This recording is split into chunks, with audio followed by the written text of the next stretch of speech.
From 1960 to 1964, there were millions of TV viewers, and they watched the odyssey of Todd, Buzz, and a Corvette along Route 66. The piano man on that session and so many others is our guest. Ladies and gentlemen, my hero, Mr. Donn Trenner.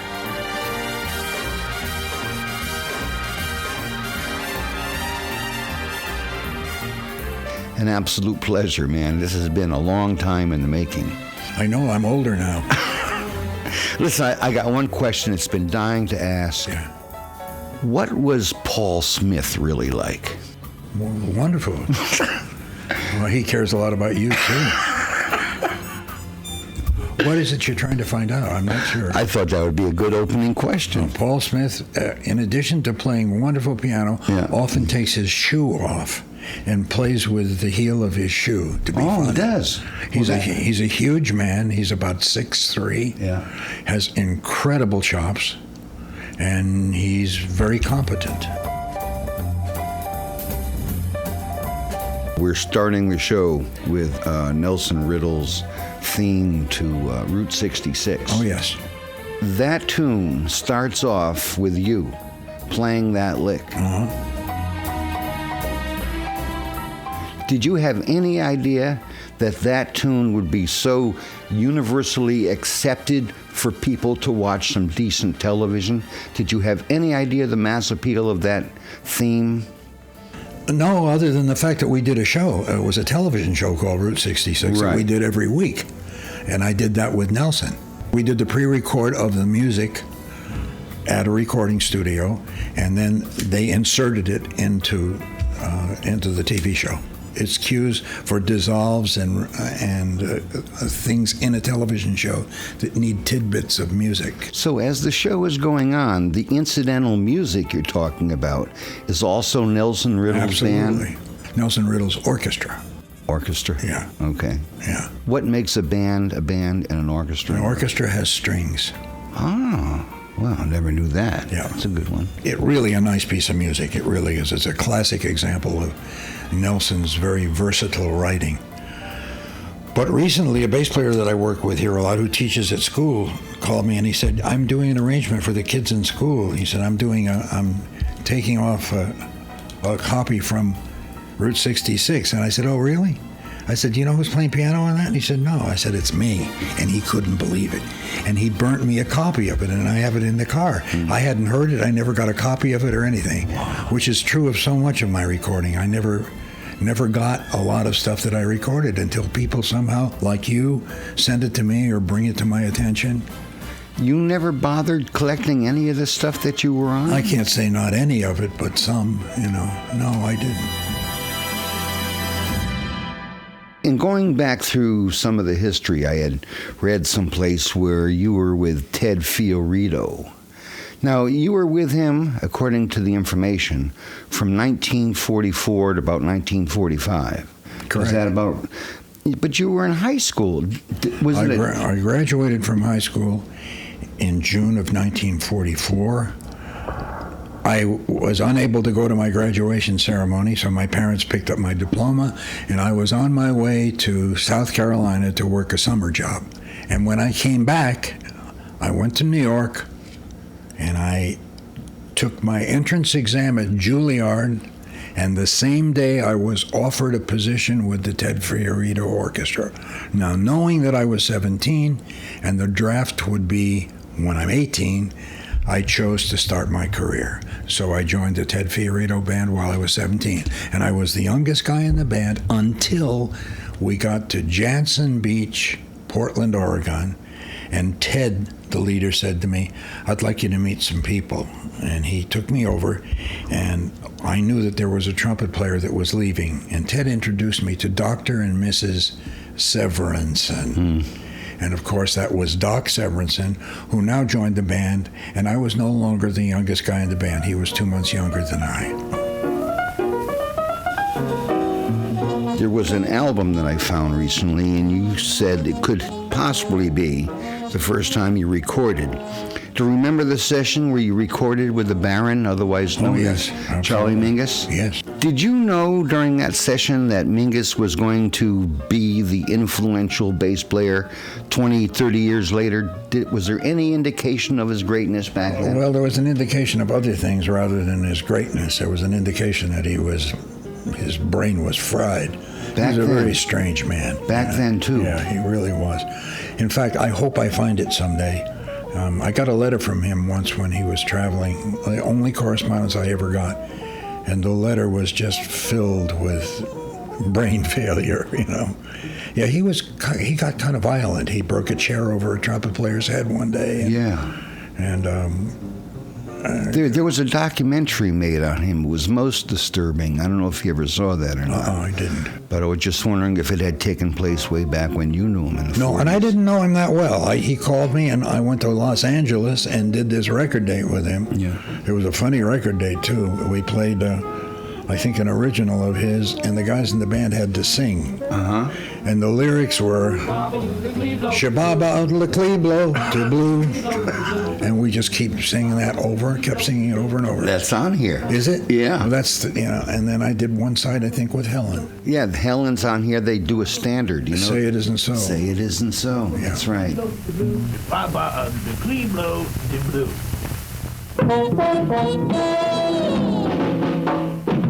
Tell us about Helen Carr.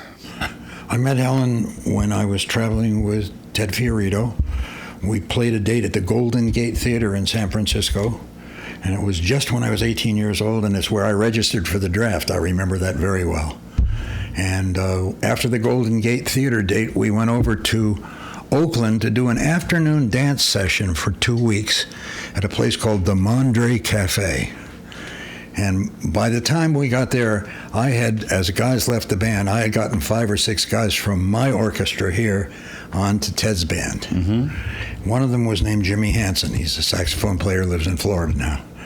He and I met a couple of girls one afternoon at the Mondre Cafe. And we went out, and I can't remember whose car we had, but all I remember is the girl that I was with and the girl that he was with was not the way I wanted it. I wanted the girl that was with him in the back seat, and that was Helen. And somehow we worked it out, and that's how I met her. And sometime later, she came and sang with, when I was in the service, she sang with my band in the service, and we got married. There was a tune that you did with her on an album, I believe it's called Down in the Depths of the 90th Floor. Is that what it's called? Yeah. Yeah. That tune was one of Cole Porter's lesser known. Did you have an A&R man that insisted that tune be part of the session? No. The reason we ever did that song was that while I was in St. Louis in the service, Helen got a job at the Chase Hotel, which is a posh hotel in St. Louis, working with the Joe Shermer Trio, who was a wonderful guitarist. And he taught that tune to her. Mm-hmm. And that's how I learned it. And it's a wonderful piece of music because it's like 3 parts. Mm-hmm. That's why it's not very well known, because it's pretty difficult, you know. And I always remembered it, and we did it, and it became the title of the album. Yes. It's not recorded a lot. Mm-mm. Is it difficult harmonically? Lyrically? Well, lyrically and harmonically, because it's in segments. It goes into different kind of phases, you know. Right. It's really a wonderful piece of music, though. Manhattan, I'm up a tree. The man that I adored walked out on me.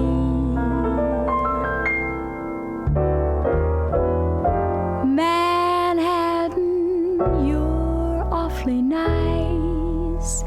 Some people died with me, and sometimes twice. But the one I'm really mad about talks of somebody else and walks out.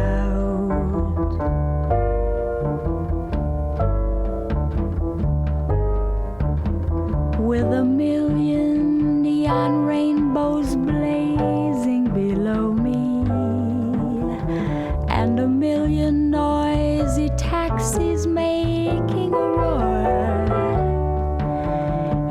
I sit above the town in my palpitating gown on the depths of the 90th floor, where a million frantic people punish the parkade,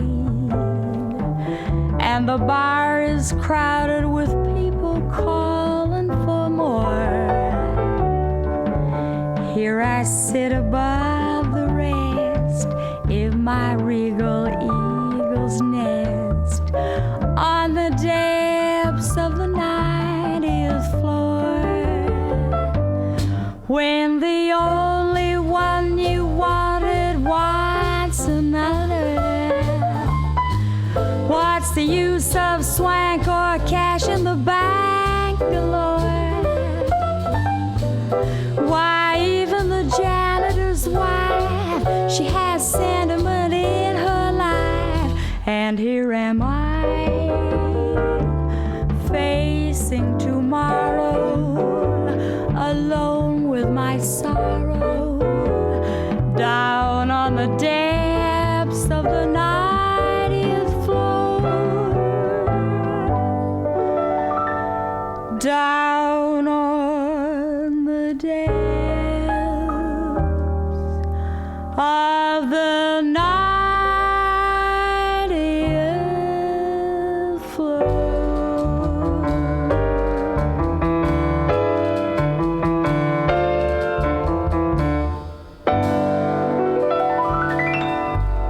Tell us about Frankie Randall. I'm still in touch with him. I did about 4 albums for RCA with him, and we did a 4-week promotional tour with a small group. And I did the tour with him, and we traveled through the country. And he and I became very, very good friends. And I worked with him quite a bit when he was kind of getting hot, you know. He did some wonderful albums.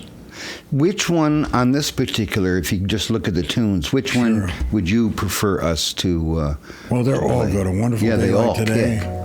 Yeah, there's some really swinging things in here. Marty Page did a lot of the charts. Yeah. Look for the silver lining whenever a cloud appears in the blue. Remember somewhere a sun is shining, and it's the right thing to do is make it shine for you. A heart full of joy and gladness will always banish sadness and strife. So always look for the silver lining and try to find the sunny side of life. Look for the silver lining whenever a cloud appears in the blue. Remember somewhere a sun is shining, and it's the right thing to do is make it shine for you. A heart full of joy and gladness will always banish sadness and strife. So always look for the silver lining and try to look for the silver lining whenever a cloud appears in the blue. Remember somewhere a sun is shining, and it's the right thing to do is make it shine for you. A heart full of joy and gladness will always banish sadness and strife. Go ahead and grab your silver lining. It's the sunny side, the funny side, the sunny side, the funny side of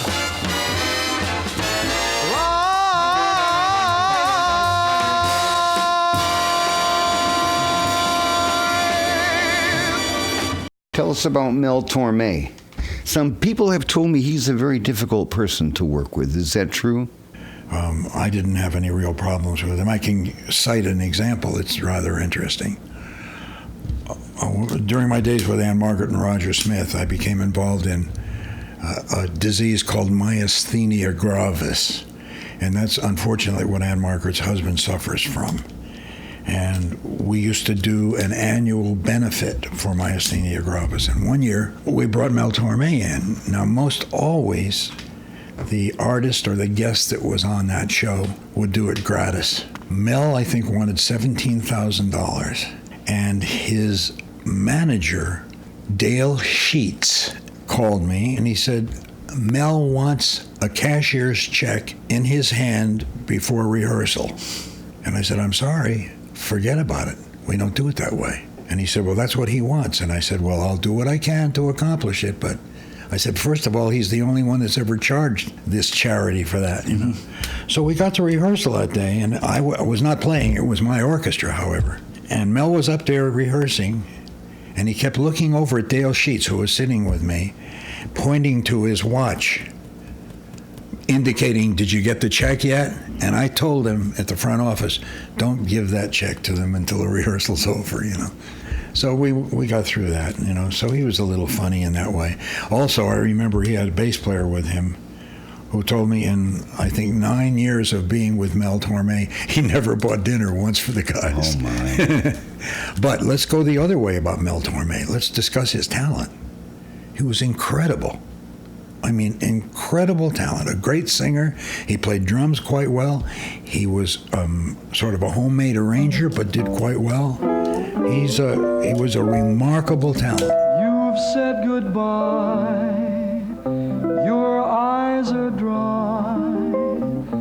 I know if I should start to cry, I'd cry through summer, winter, spring, and fall.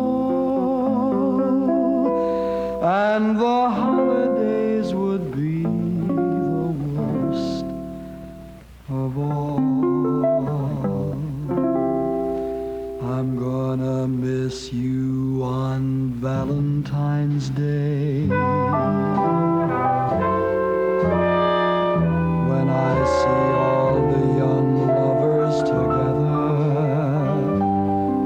I'm gonna miss you on Washington's birthday,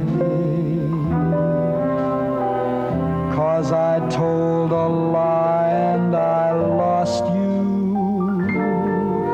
I'm gonna feel like an April fool when April 1st is due.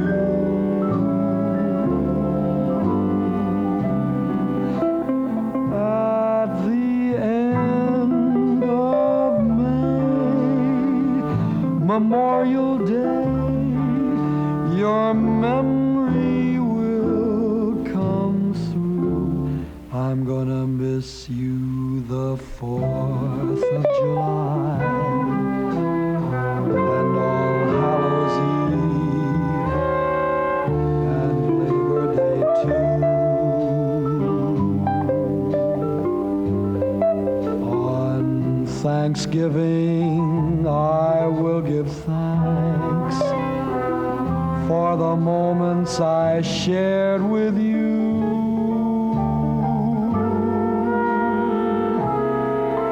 And on Christmas Eve I'll fall on my knees and pray for you to return, 'cause I'm gonna miss you every day.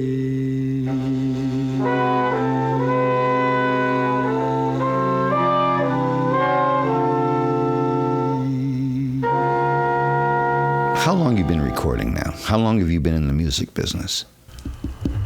I had an orchestra when I was 15 or 16 years old. We did a tour that I put together, a USO tour, when I was 16 years old. I have pictures of me with my orchestra on stage at the Whitney Theater and the Strand Theater with a big band. Well, tell me about the USO end of it. Did you go overseas? No. So you were playing at various locations? The only USO things I did were with Bob Hope. the Christmas tours. I did 7 of those. How could we forget your association with Les Brown and Bob Hope? Yeah, a long time. You went overseas on some of those war tours, right? Christmas tours. Every Christmas, Bob went. We would leave on December 16th from Burbank and come back around December 28th and do all of our Christmas shopping in the post exchanges. Were they military aircraft that Oh, you sure. flew? Mac? MATS. Military Air Transport Service. And what countries did you go? Went to Korea, went to Japan, Greenland, North Africa, Spain, Germany, Italy. We did a show from an aircraft carrier in the Bay of Naples. Mm-hmm. Tell us a story about you and Bob Hope walking down the street. Oh, the one when he called me to go up to The police station. it was Boise, Idaho. That was it. Okay. Okay. So we boarded the plane or whatever. I can't remember when we went up and checked into the hotel. We did the show the next day, I think. But he called me in my room and he said, "I feel like taking a walk. You want to take a walk with me?" And I said, "Sure." So it was late at night, probably 9:30 or 10, dark outside. And we walked in whatever area we were in. And the police stations years ago used to have like a little green ball that hung outside that said police on it, you know. So we saw that, and Bob says, "Let's go in and say hello to the guys." So we did, and they almost lost it, man. I mean, can you imagine that? Was he like that? Was he the type of guy who would do that he would a do lot? stuff like that. And it certainly did that night, you know. That must have been pretty good. Oh, Those it guys was, must have they were flipped. just blown away. Bob Hope walking in. Betty Roche. Oh, yeah. When was that relationship? That's going to be hard for me to pinpoint a date. I did it in New York with her. I think the album was called Take the A Train, was it? Yes, Yeah. it was. Yeah. Yeah, she had a big hit with Duke Ellington singing Take the A Train. And Bethlehem Records that I was associated with. Were you an employee of Bethlehem Records? No, only when they hired me to do some stuff, you know.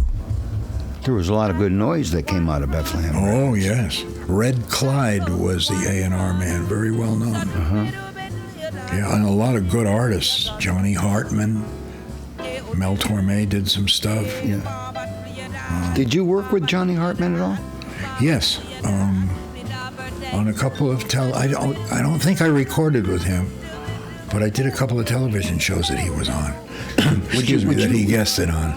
Would you consider him more of a crooner than a jazz singer? Oh yeah, definitely. He was like Al Hibbler in a way, you know, a real romantic ballad singer. Yeah, like the guy who replaced Sinatra with Tommy Dorsey's Dick Haymes? Dick Haymes. Oh yes, of course. You worked with Dick Haymes, right? A whole lot. Oh, absolutely. What was that like? Very interesting man, you know. He had a very interesting, convoluted life with ladies. He was married to Rita Hayworth, and he had a pretty serious alcohol problem, which he tried to correct. And he went to Europe and stayed over in Europe for a long while, and then he came back. And I did an album with him at the Coconut Grove, which I did all the work on the album, and we recorded it with the Les Brown Orchestra.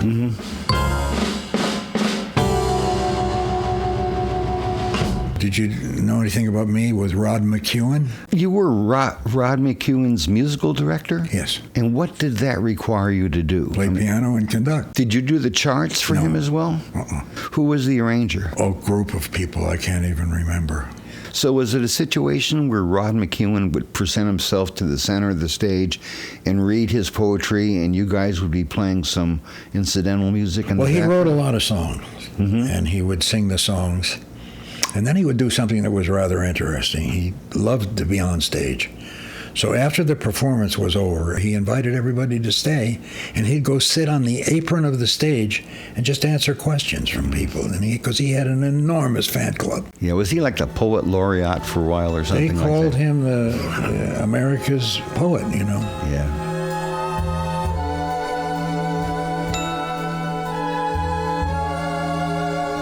Nancy Wilson. Your lips were like a red and ruby chalice, warmer than a summer night.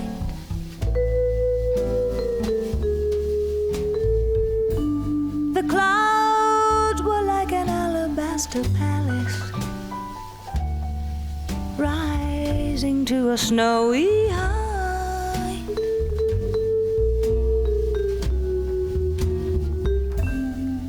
Each star its own aurora borealis. Suddenly you held me tight.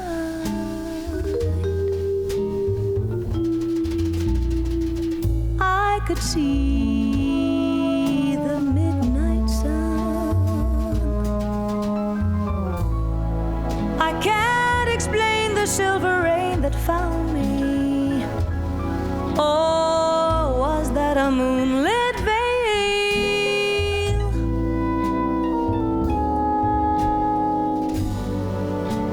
The music of the universe around me. Or was that a nightingale?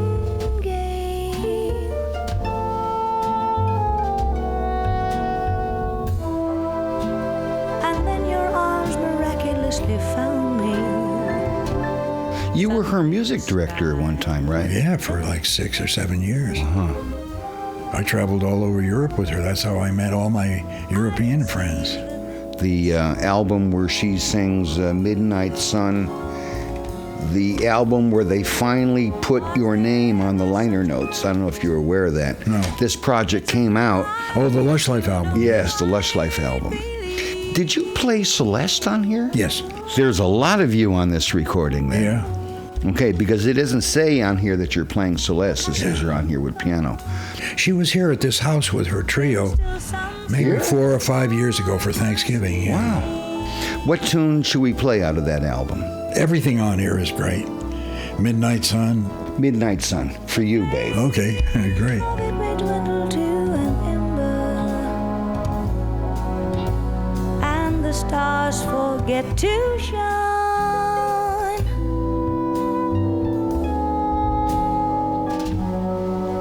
And we may see the meadow in December.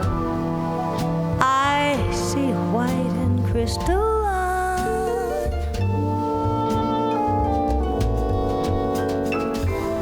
But oh, my darling, always I'll remember when your lips were close to mine, and I saw the midnight sun. Tell us about Ben Webster in that session. I mean, that seems kind of unusual, doesn't it? I think that was also a Bethlehem. Yes, it is. It is a Bethlehem. Do you remember this session? I remember the session very well, but I never spent a lot of time with him except for that session. What was it like being in the session with him? Were you guys kidding around, or was it just down to business? Well, I'm sure it was loose at times, but it was down to business because producers are paying for musicians at a rate of whatever the rate is per 3 hours and record 4 tunes. How did Donn Trenner get the gig? They called me. So from Bethlehem, somebody called me. Were they up to the T's? I don't know.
Sue Rainey. Dear Sue Rainey. You've been doing a lot of recording with her over the years, She's huh? wonderful. She's a great singer. What is the attraction? What makes it work between you and Sue Rainey? She's just very musical and very good and has great ears and is a great improviser and a lovely, lovely lady. Gosh, you're really testing my memory. I met her because I got a call from the Four Freshmen to work a date in San Diego and play Hammond B3. At which point I said, I'm not a Hammond B3 player, but I can get by for whatever, I'm not a proficient organist. Mm-hmm. And I went down and did the date, and she was the opening act, and that's where I met her. And you guys have been friends a long time? Ever since. Oh, I love hearing stories like that. I love the East, I love the West, and North and South, they're both the best. But I only go there as a guest, 'cause I love being here with you. I love the sea, I love the shore, the handlery, and what is more, with you there they'd never be a bore, 'cause I love being here with you. Singing in the shower, laughing by the hour, life is such a breezy game. I love all kinds of weather, long as we're together. I love to hear you say my name. I love good wine and fine cuisine and candlelight. I love that scene. But if you know just what I mean, I love being here with you.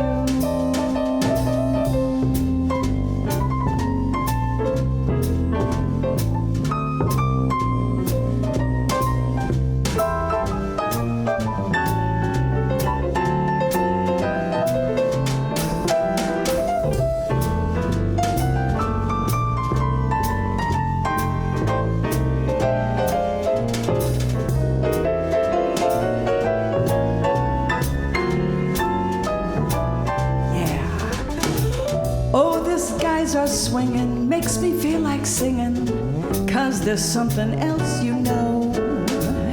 They know how to say it, they know how to play it, they wind it up and let it go. I love the joy of being here, so let me make it perfectly clear. All of you I hold most dear, 'cause I love being here.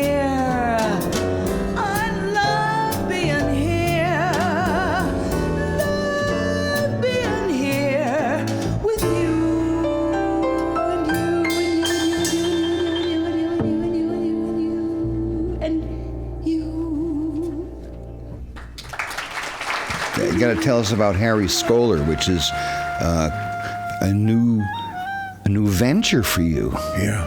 Well, tell us what went into that project. I know you had to go across the country to get musicians. Well, it came about as a result of the album I did with Paul Broadnax, which was called Here's to Joe. Are you familiar with that? Yeah. Yeah. He heard that album, and he heard us do the CD release party at Scullers. Mm-hmm. And he wrote to me, or he came up to me, I guess, and then he wrote to me and asked me if I would be interested in doing an album with him.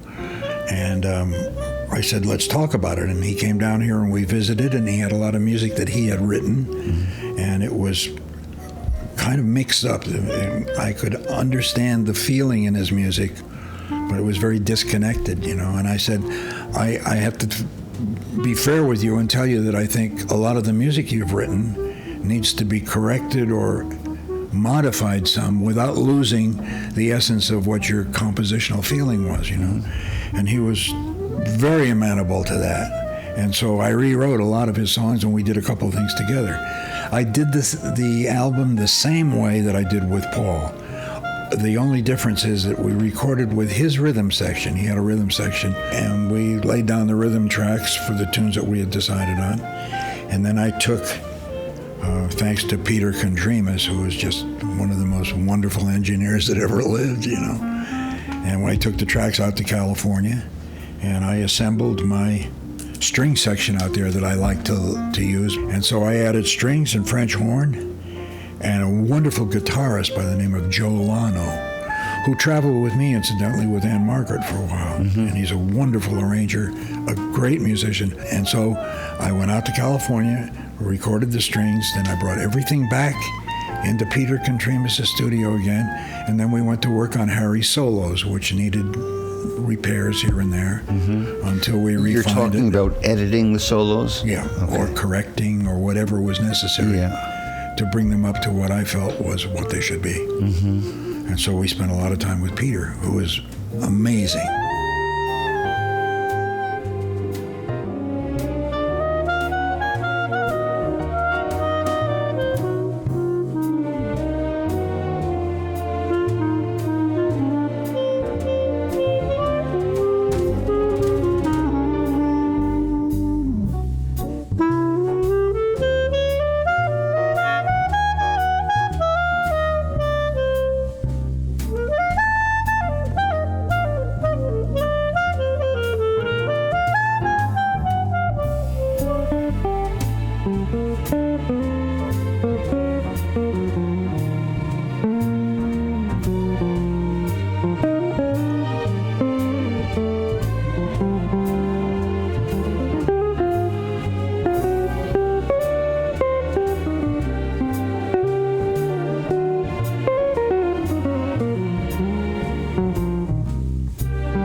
You must want to talk about Steve Allen.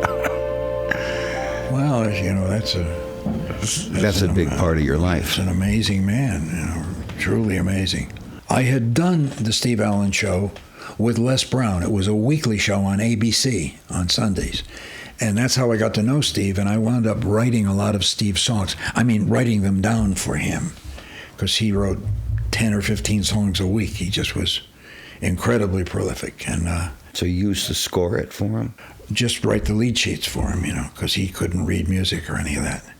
And we had a very close association. And so I was in Vegas with Lena Horne, and I got a telegram from Westinghouse Broadcasting. They were one of the first companies to do syndicated television shows, which the Steve Allen Show was. And it said, "You have just been selected the musical director of the new Steve Allen Show." So I had to give my notice to Lena Horne. But the other part of it was a problem, too, because I had gotten my bass player friend, Jules Berthaud, who was a really dear friend of mine. I got him the job with Lena. Mm-hmm. And so he put his notice in the next night. And Lena was able to produce some serious profanity from her dressing room. I think she was really upset because we both put our notice in, you know. But that's how that happened. I had worked with him in another capacity prior to doing that weekly show. That's every night show with him. That was a great time. Can you tell us the story of Jenny Smith?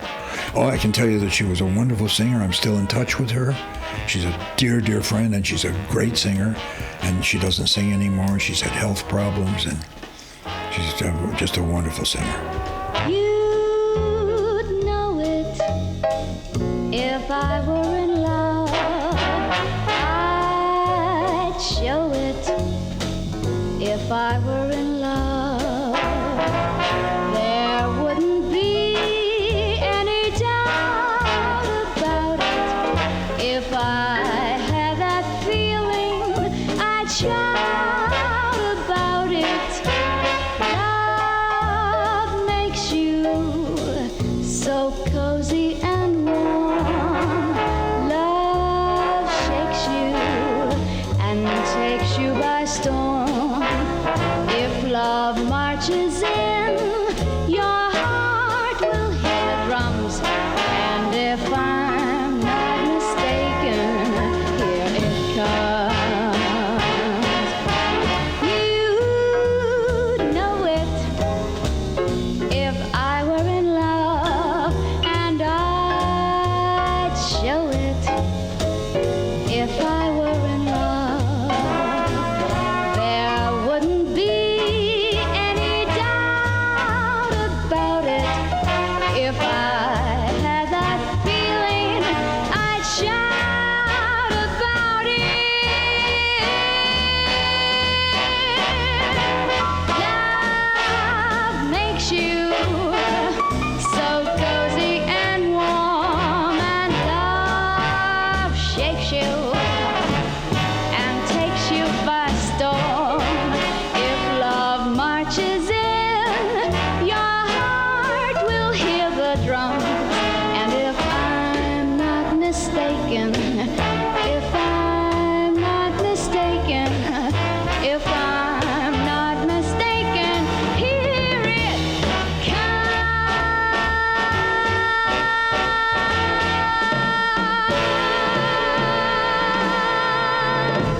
Was he a cut-up all the time? Was he a businessman? Oh, yeah, absolutely. And then when the floor director cued whoever the camera was supposed to go on, it was craziness?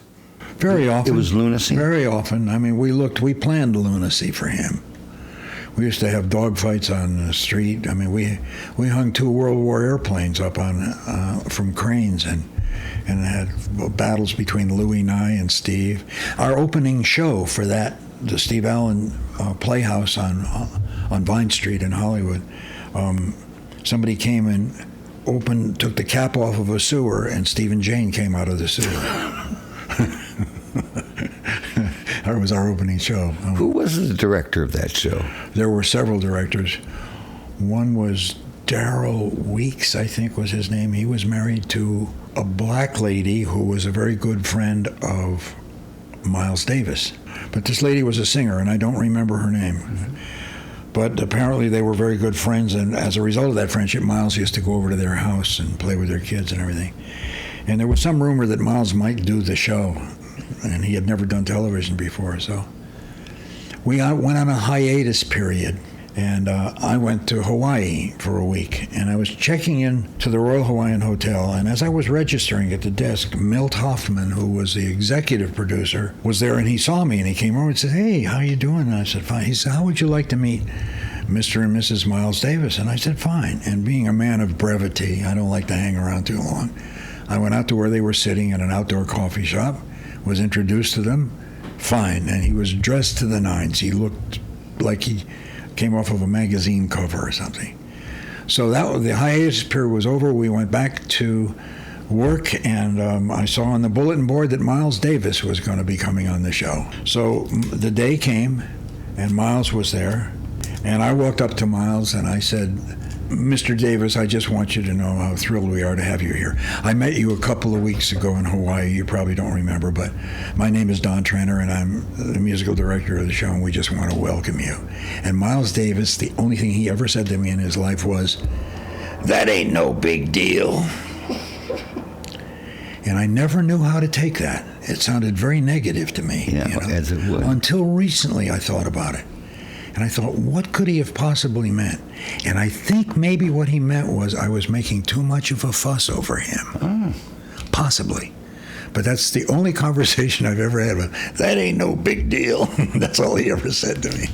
But the times on the Steve Allen Show were just wonderful.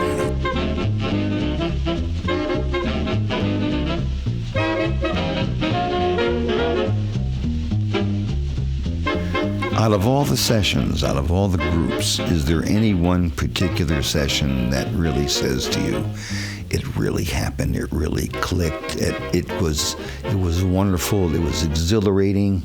Any one session more than any other one come to mind? Well, my recording has been so diverse, and so many different artists and so many different people. And I enjoyed so many of those sessions. It's really hard for me to pick out anything in particular. Mm-hmm. I can't actually think of anything specifically, because I just enjoyed so many of them, And I did so much recording out there, like I was doing television shows once or twice a week. And because when I first joined Les Brown, which was a long time ago, in 1954, we were doing both the Bob Hope radio shows and the television shows. Mm-hmm. And we did the radio shows from NBC on the corner of Sunset Boulevard and Vine Street. Mm-hmm. That building is non-existent now. But we used to do a weekly show there. Mm-hmm. I mean, where they had sound effects guys that opened the closed doors, Margaret Whiting was on it, and so many good people, Ginger Rogers, I worked a lot with her. I worked with a lot of stars on the Bob Hope Show. Yeah. Dorothy Lamour. I loaned Dorothy Lamour $1 once when we were working in a television situation.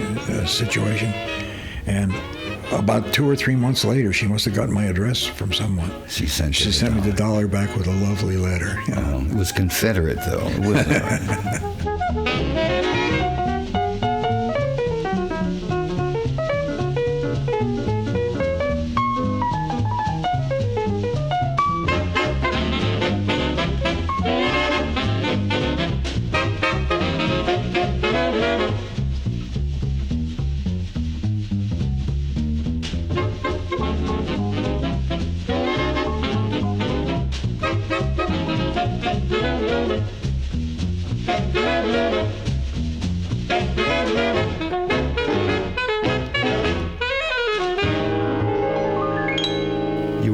Margaret, how many years?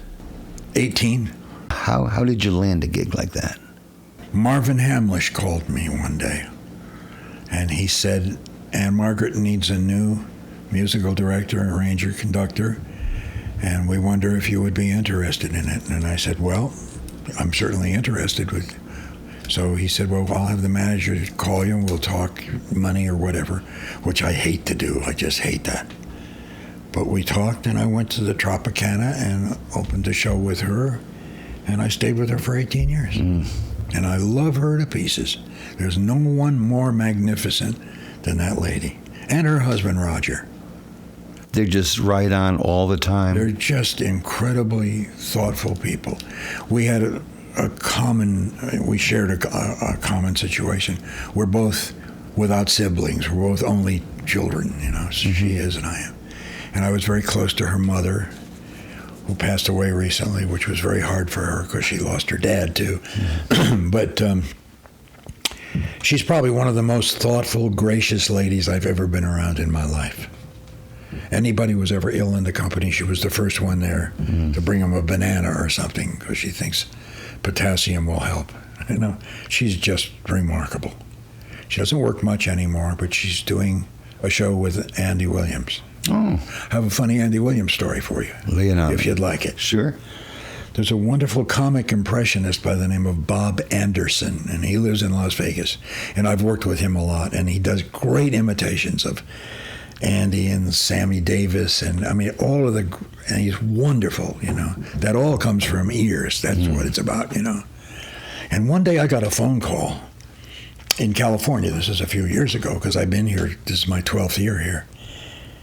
And I answered the phone, and I said, hello. He says, hello, Don. This is Andy Williams. And I said, oh, hi, how are you? And he started to chuckle, and it was Bob Anderson putting me on, right? So we went through the conversation, and that was the end of it. 2 hours later, the telephone rang, and I answered, hello. He says, hello, Don. This is Andy Williams. And it was. I couldn't believe it. And I told Andy about it because he knows Bob Anderson very well. And we both laughed. It was just so funny. That's funny. Tell us about Shirley MacLaine. Did you ever record with Shirley? Yes. You did? Well, it brings back the memory of a very, very important, strange night. Shirley MacLaine had been discovered on Broadway, and it was 20 years since she had been back on Broadway, and we opened at the Palace Theater with a full orchestra, and RCA did a live recording of the event. And so there were microphones all over the stage. Now, at that time, it was a girl that was on a life support system, and they were discussing whether they should pull the plug and let her die or not. Karen Quinlan, I'm quite sure. Shirley was going with her boyfriend was Pete Hamill, who's a very important writer. You know, he wrote for New York Times and written several books. And I think he gave Shirley a line that she must have messed up somehow. Because at that time, New York had gone almost into full bankruptcy. And anyhow, the night that we opened there was, I mean, you could just feel the electricity in the air. Of course, they were probably all invited guests, and I had this huge orchestra on stage. And Shirley comes running out on stage, and the applause was deafening, and it didn't seem like it was going to stop, you know. And she was standing there, and I could see she was just so excited. And she said, you must remember, she said, this is my first time back in New York, and I'm thrilled to be here. But she said, I just want you to know, you can't get New York down. New York is like the Karen Quinlan of cities. Well, she had to apologize to the press. We went to London after that, to the London Palladium. She had to do all kinds of interviews and apologize for that, because that was not the right thing to say. And she must have mixed up the line that Pete gave her somehow. There's an album out of that performance. How long did you tour with her? Several years. Yeah. A lot of international stuff with her. You spent a lot of time in Europe. Yes. And you did some recording with Stan Getz. Yes. And Jerry Mulligan. Yes. On Finnish TV. Swedish. Tell us about your stay over there in Europe. Well, that all started as a result of Nancy Wilson doing television shows over there. And one of my very dear friends, Leonard Vetterholm, who is a television producer, called me one day and he said, we wonder if you would be interested in co-hosting Sweden's first jazz festival. And I said, of course, I'm very honored. And he said, your co-host would be Gunilla Marcus. I saw her work with Johnny Dankworth and his wife, Cleo Lane. Yeah. My friend Leonard I was in the booth with him while he was doing that show. So I agreed to do it, and I went over there and did 40 hours of television. Dizzy was on it, and I mean, just everybody, you know, and Toots Thielman was on it, genius. And so I did a lot of work in Sweden. I did a lot of things there. And you lived there for a while? Well, I spent a lot of time there. I didn't actually live there, but I did this wonderful Swedish jazz festival. It was great. One last question, and I guess this is it, right? Were you at any time known as Donn Trenner, jazz tenor for Ina Ray Hutton? No. Oh, I guess that's that. I never heard anything like that before in my life. No. You know who Ina Ray Hutton is. Yeah, but I wasn't ever a girl. Not that I know of. Mr. Donn Trenner, thank you. Thank you very much for spending the time and talking to us. Thank you for being so considerate and feeling so strongly about me. That's very impressive, and I appreciate it. My pleasure. Thanks again. Research and interview by me, Harry Platcow. Recorded, edited, and produced by Mr. Sonny Dufault. Thank you for listening.